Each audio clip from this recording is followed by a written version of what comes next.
Grenell said Sunday that if House Speaker Nancy Pelosi has her way, the Capitol will remain fenced because it feels like a gated community to her and all her friends. Well, first of all, let's be clear that many D.C. politicians, Nancy Pelosi and all her friends, love this.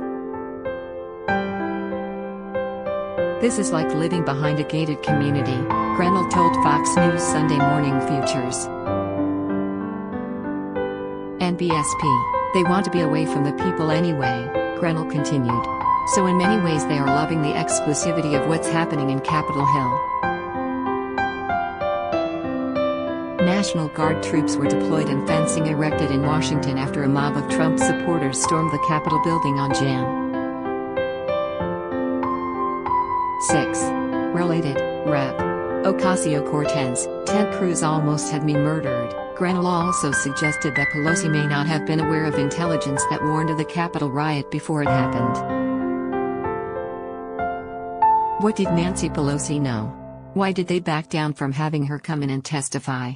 Why can't we get to the details here? This whole thing was a political show, he said. So let's take them up on it and let's get to the bottom of it. The former acting director of national intelligence suggested Pelosi's staff may have attended intelligence briefings in the days before the riot, asking, did she know anything or did her staff know, and did the staff get briefed instead of the speaker? Grenell said it would be a good idea to go down to all of the chairmen and chairwomen of all of the different committees and say, are you getting the briefing or are you pushing this off to the staff? The U.S. Capitol is seen behind a fence with razor wire during sunrise on January 16, 2021 in Washington, D.C.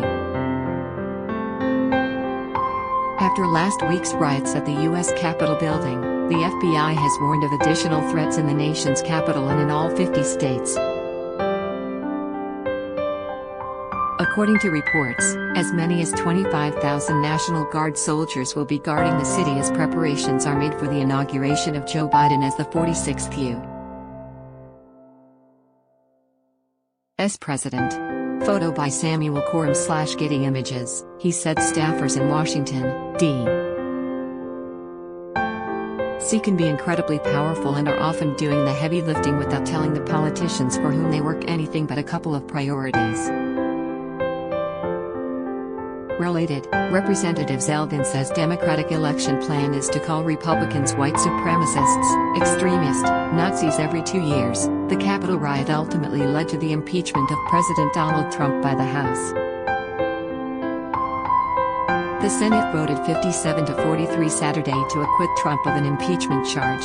Before the vote, Senate Minority Leader Mitch McConnell indicated that he would vote to acquit Trump.